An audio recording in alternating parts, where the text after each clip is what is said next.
this is where we stayed. We found Casa Estrella on Airbnb. I mean, it was really easy to find. They have a variety of accommodations, and it was a great stay. Now, they have various accommodation situations. If you look over to the right, there's a room where they have about 5 hostel beds. If you know anything about hostels, there are no bells and whistles. Basically, you are just sleeping. That's it. And it starts at about $20 per night.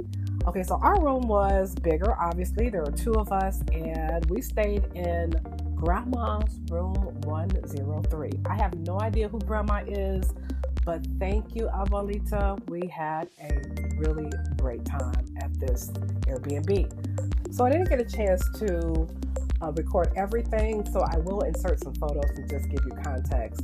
So as you move toward the kitchen, there is this little nook where you can have your morning prayers, pray the rosary, and just a great way to start off your day. Kitchen areas, I'm a person that likes to cook my own food sometimes. I don't like eating every day. I like having balanced meals, and sometimes I just like knowing that I'm getting all of my nutrients in, especially when I'm on the road. So I like kitchens. This one was completely, they had stocked it with plates and utensils. They had a refrigerator where you can keep all your cold, frozen items. They had pots and pans. They had a hot tea kettle. Everything you needed, an iron and an ironing board. Everything was in the common areas. And I also like the fact that there was an area where you can actually eat. Now, whether you prepare your own food, you're bringing food from outside through the DD service or through Uber Eats, you had somewhere to go other than your room where you can enjoy your food. So back to the room. We had a king-size bed that came with a trundle. Now, I asked my son when we booked this, do you want to change? Because we actually made a mistake and wanted to book 2 beds, but we ordered this one and he said, no, just leave it as is. And, I'm sure it'll be fine. And it did work out. So we had the 1 king with the trundle. It was well lit. It was very clean. I had no issues with it at all. And then the bathroom, people are always asking me, does the water get hot? Because some places in the Americas, sometimes the water runs hot and cold. You just never know if it's going to stay hot, if it's going to stay cold. When I say the hot was hot, it was hot, and I really enjoyed it. And as far as whether or not you can put toilet paper into the commode, I always err on the side of caution. And when I'm traveling to Mexico, South and Central America, I never put toilet paper in the commode because their septic systems tend to be a little more fragile than it is in the U.S. So we dispose of it as we normally dispose of it, and it's taken out every single day by the maid service. Speaking of maid service, they come in every day to clean upon your request. Now, that's not typical with Airbnbs. As you know, when you stay in Airbnbs, you're usually on your own until you check out, and that's it. And so every day they came in and they refreshed our linens, our towels, they cleaned up, and it was wonderful. I even picked up my son's laundry upon request. Now, that is an additional fee, but it's available, and I really appreciated that. In the maid service, they were there all day, and so if we needed anything, they were available. And there was a little desk, which is important to me. No fancy desk, just a desk available because I usually bring my laptop if I want to work, with a desk lamp. And what I also like about this room is everything is everything is wired into the remote control. Your TV, your lighting, and also the mini split. Everything. It confused me at first because I was like, how do you turn on the AC? And that concerned me because it was really hot there. But everything is hooked up through the remote, which made everything easier. And so, again, our room was slightly larger than this. Yeah, our room was slightly larger than this, but this is pretty much how the layout was. And we had a really great time. So we decided to focus a lot of our time and attention in the central area and the area within the walled city. And we'll talk about the walled city soon enough.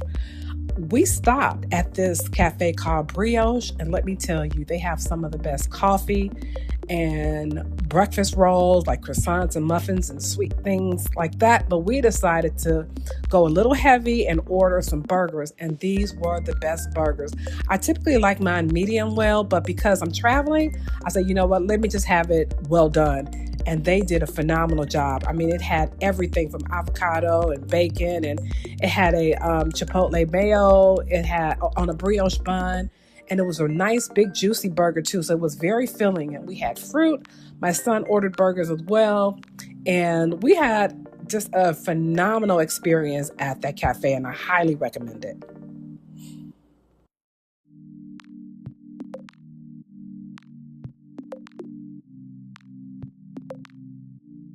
Now, I am all about books, and I typically buy a book in every city that I visit.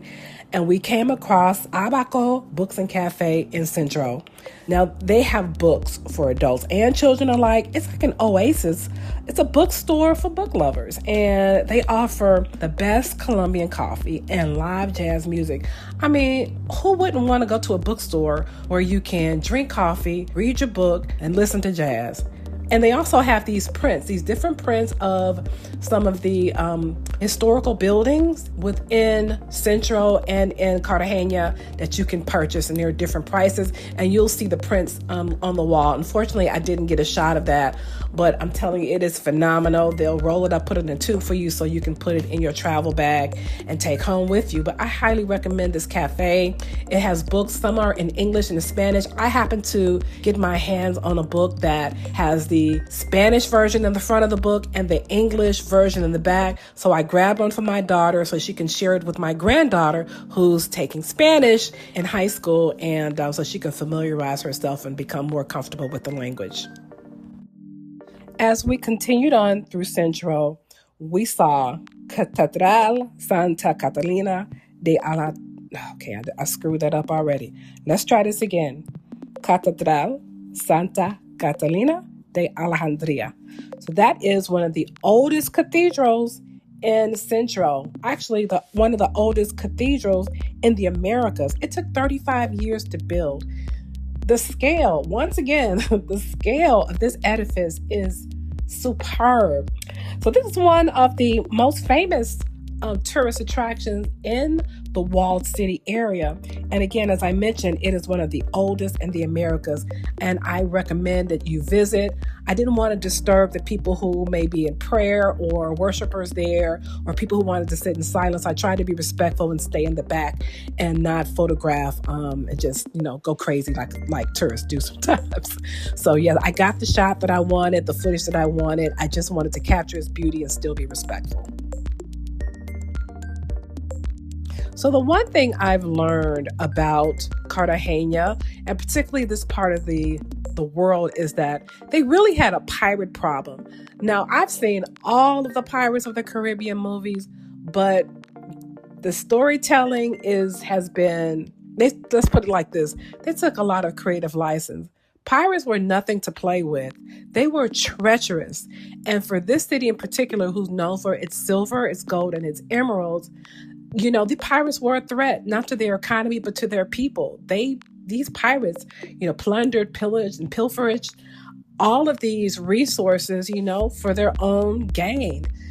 So in order to protect the city and its people, they created this wall. Well, one of the ways, anyway, they created this wall around the city, and they fortified it with cannons and armory to protect themselves. When you're sitting on the water, you're exposed. So as you see these ships coming in, whether it's at dawn or the black of night, you want to be ready to protect yourselves and protect your resources. So that's one of the reasons why the walled city is there. And it has been there for centuries. I don't know the entire history of it, but just to see it, I can only imagine the fear seeing those ships roll in and knowing that you have to do what you need to do to keep those pirates off of you. Okay, it is a wonderful, wonderful thing to see, but I can only imagine what they felt, back then when they were under attack. So next we jumped into an Uber, and our driver dropped us off at the wrong location. But I'm so glad he did, because we wound up at La Zarzuela in Centro. It's a mall. It's a theater. It's a former circus. It's all of that. So it's a 19th century bull ring, a former 19th century bull ring and circus theater. And it is magnificent. The scale is just tremendous. When you walk in, you can just feel the grandness of it. It has this dark wood and a circular cutout. It's not fully open air, but it does have that little cutout to allow fresh air to come in. And you can see it seated like a theater in the round. And it is simply beautiful. I would love to have gone to an event, but it just didn't align with our schedule. So we'll have to come back the next time they have a show or some type of special event. Now, there are also high-end shops, mid-level shops and little trinket shops within the mall. So we just spent some time going on the first, second, third, and fourth level just to kind of see what's what. A lot of the stores I wasn't familiar with. They're probably more notable to, Colombia and that area. But there were some stores like Esprit, Ray-Ban, and some other shops. What I wanted was the gelato, and we found it on the top floor. At this particular gelato shop, they sell gelato and waffles. So you can sit in the cafe or you can order to go. We had our gelato to go. I had two scoops. So I had a scoop of dulce de leche, and the second scoop was this incredible coconut ice cream. I don't like coconut ice cream because they typically put coconut flavoring in it. This one, next level. It had shaved coconut pieces all throughout, and it almost tastes like it had brown sugar or something in it. It had these really deep brown butter and deep sugary brown sugar. I can't even describe how it tastes, but I can tell you it was so good. And then a few feet from the cafe, you can actually walk out on the terrace, have a seat, and enjoy the city view.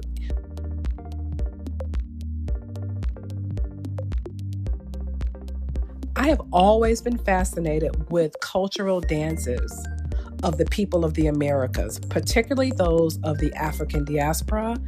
And for this trip, I had an opportunity to just capture the moment when I happened to walk through a park and see dancers dancing. This was unscheduled, and we just happened to be walking through the park, and voila, there it was. And I was so happy we stumbled upon this group. It looks like they were winding down for the day, but I just love their movements, the flow, the rhythm, the colors of their wardrobe. It was so beautiful to see.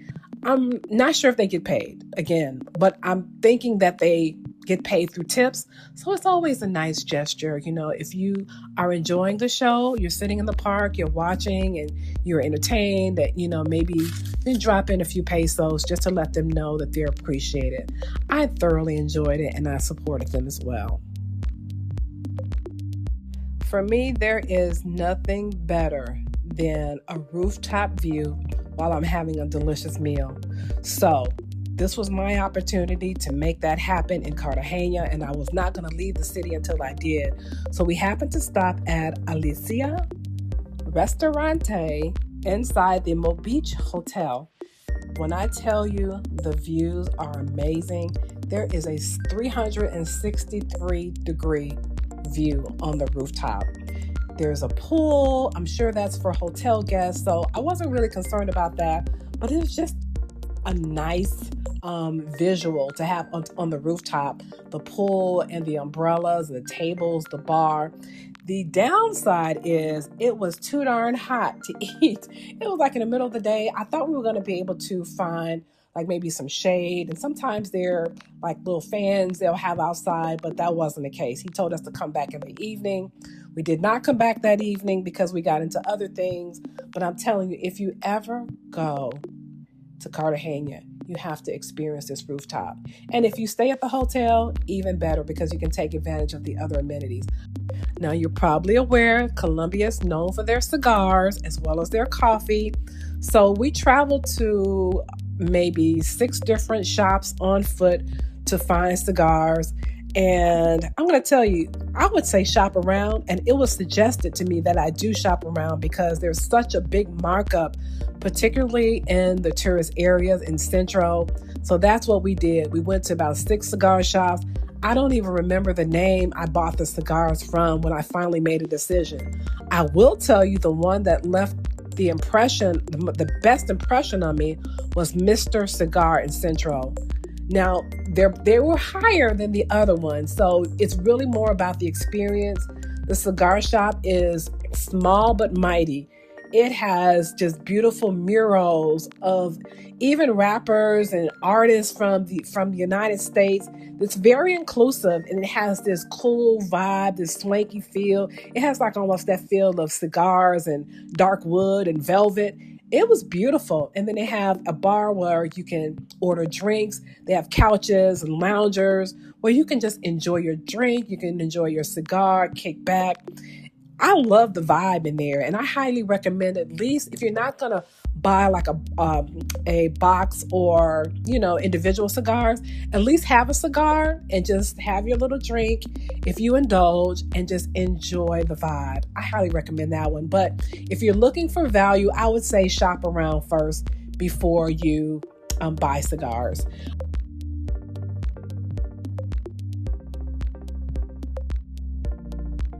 Although we didn't have an opportunity to dine on the rooftop, we did find a restaurant in Central called El Pasquin, and let me tell you, it was an experience.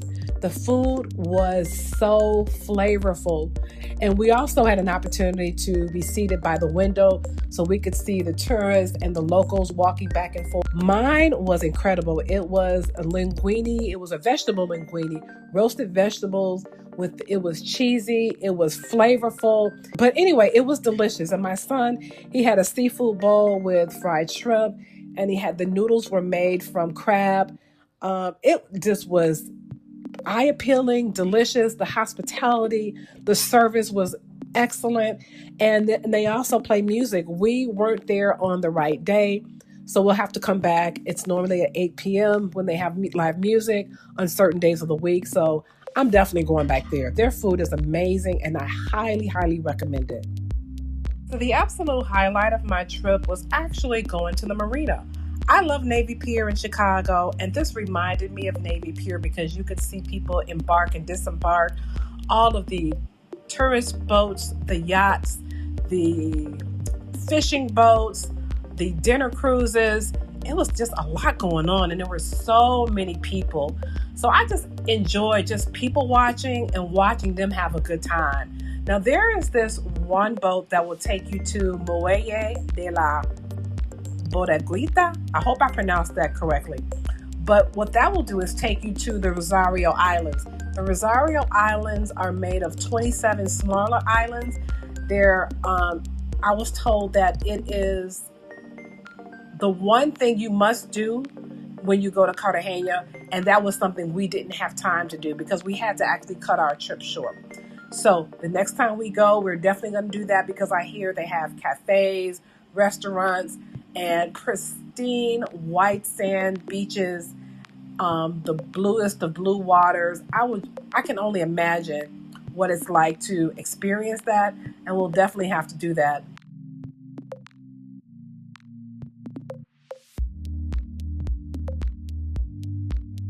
Well, we come to the end of our trip, and it's time to go home. In this case, we happened to board our American flight from the rear. Yes, we boarded directly from the tarmac and was able to access our seats either from the front or the back of the plane, depending on where you were seated. I was so sad to bring this trip to a close, but I wanted to highlight this trip and to share my experience because I had never been to Colombia before. I'm working my way through the Americas, and this was the perfect place to experience life in the Americas in Colombia, and I just had a phenomenal time. Again, I didn't get a chance to do everything I wanted, but believe you me, I will be back for part 2, and I don't know when, but I'll be sure to share with you. Also, I want to include an important note that I didn't get home. I had some travel issues, and I didn't get home until 3 days later. So I'll have to share that with you in a part 2 because I didn't want to make this video too long, but I got stuck in another country and another state, and it was a debacle. So anyway, I'm going to share that with you in part 2 of this video. All right. Thanks for watching, and I will talk to you soon.